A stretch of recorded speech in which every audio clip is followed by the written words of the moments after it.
ಸಿದ್ದರಾಮಯ್ಯನವರು ಹೆಲಿಕಾಪ್ಟರ್ ಓಡೋದಕ್ಕೆ 14 ಕೋಟಿ ಖರ್ಚಾಗಿದೆ ಅಂತ ಮಾಹಿತಿ ಅಲ್ವಾ, ಟೇಬಲ್ ಆಗಿದೆ. ಅಂದರೆ ಮುಖ್ಯಮಂತ್ರಿಗಳು ಏನಾಗುತ್ತೆ, ಎಲ್ಲ 31 ಜಿಲ್ಲೆಗಳಿಗೆ ಹೋಗ್ಬೇಕಲ್ಲ. ಆಮೇಲೆ ಮಂಗಳೂರು ಅದು ಬಿಟ್ಟರೆ ಗುಲ್ಬರ್ಗಾಗೆ ವಾರಕ್ಕೆ 2 ದಿನಕ್ಕೋ 3 ದಿನಕ್ಕೋ ಫ್ಲೈಟ್ ಇರುತ್ತೆ. ಉಳಿದಿರ್ತಕ್ಕಂಥ ಕಡೆ ಎಲ್ಲೂ ಫ್ಲೈಟ್ ಇರಲ್ಲ. ಬಳ್ಳಾರಿಗೆ ತೋರಣಗಲ್ಗೆ ಫ್ಲೈಟ್ ಇರುತ್ತೆ. ಉಳಿದಿರ್ತಕ್ಕಂಥ ಎಲ್ಲ ಕಡೆ ಹೋಗ್ಬೇಕಲ್ಲ, ಸಮಯದ ಅಭಾವ ಇರುತ್ತೆ. ಅದರಿಂದ ಮುಖ್ಯಮಂತ್ರಿಗಳಿಗೆ ಆ ಥರದ, ಈ ನಮ್ಮ ರಾಜ್ಯದ ಮುಖ್ಯಮಂತ್ರಿ ಅಲ್ಲ, ಎಲ್ಲ ರಾಜ್ಯದ ಮುಖ್ಯಮಂತ್ರಿಗಳು ಕೂಡ ಓಡಾಟಕ್ಕೆ ಹೆಲಿಕಾಪ್ಟರ್ ಬಳಸ್ತಾರೆ.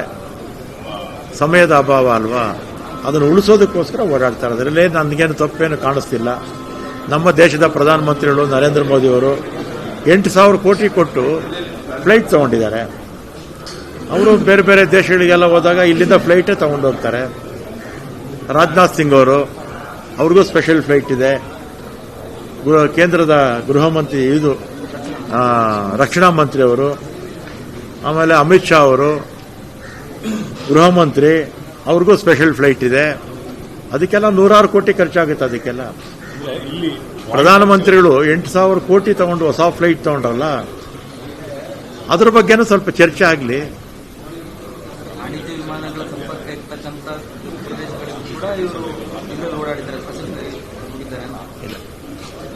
ಆ ಥರದ್ದು ಇಲ್ಲ. ಕೆಲವು ಸಂದರ್ಭಗಳಲ್ಲಿ ಸಂದರ್ಭ ನೋಡಿಕೊಂಡು, ಈಗ ಮಂಗಳೂರಿಗೆ ಹೋಗಬೇಕಪ್ಪ, ನಾನು ಬೆಳಿಗ್ಗೆ 6 ಗಂಟೆಗೆ ಫ್ಲೈಟ್ ಇರುತ್ತೆ. 6 ಗಂಟೆ ಆದಮೇಲೆ ಫ್ಲೈಟ್ ಸಿಗೋದಿಲ್ಲ. ಹುಬ್ಳಿಗೆ ಫ್ಲೈಟ್ ಹೋಗ್ಬೇಕಾದ್ರೆ ಬೆಳಿಗ್ಗೆ 6:15 ಹೋಗ್ಬೇಕು ಹುಬ್ಳಿಗೆ.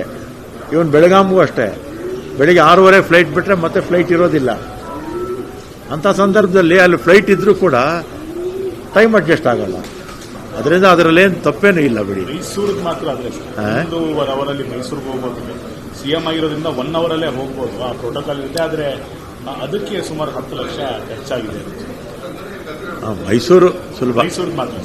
ಮೈಸೂರು ರೋಡು ಆ ಥರದ್ದೇನು ಸಮಸ್ಯೆ ಇಲ್ಲ. 1-1.5 ಗಂಟೆಲಿ ಹೋಗ್ಬೋದು. ಕೆಲವು ಸಮಯದ ಅಭಾವ ಏನೋ ಇರಬೇಕು.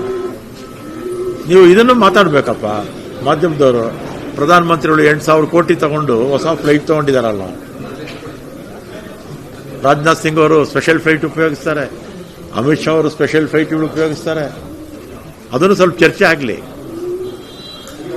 ಇನ್ನೊಂದು ಸಾರಿಗೆ ಇಲಾಖೆಗೆ ಸಂಬಂಧಪಟ್ಟ ಹಾಗೆ ಮೊನ್ನೆ ಹೇಳಿದ್ರಲ್ಲ ಸರ್, FDC SDCಗಳು ಕೂಡ ಇನ್ಸ್ಪೆಕ್ಟರ್ ಪೋಸ್ಟ್ಗೆ ಪ್ರಮೋಟ್ ಆಗ್ತಿದ್ರು ಕೂಡ ಅಲ್ಲಿ ಒಂದಿಷ್ಟು ಬೇನಾಮಿ ಸರ್ಟಿಫಿಕೇಟ್ಗಳನ್ನು ಕೊಟ್ಟು ಕೆಲಸ ಪಡೀತಿದ್ದಾರೆ ಅಂತ ಆರೋಪ ಇರೋದು. ಕೊಟ್ಟಿದ್ರೆ ಆ ಥರದ್ದು ತನಿಖೆ ಮಾಡಿಸ್ತೀನಿ.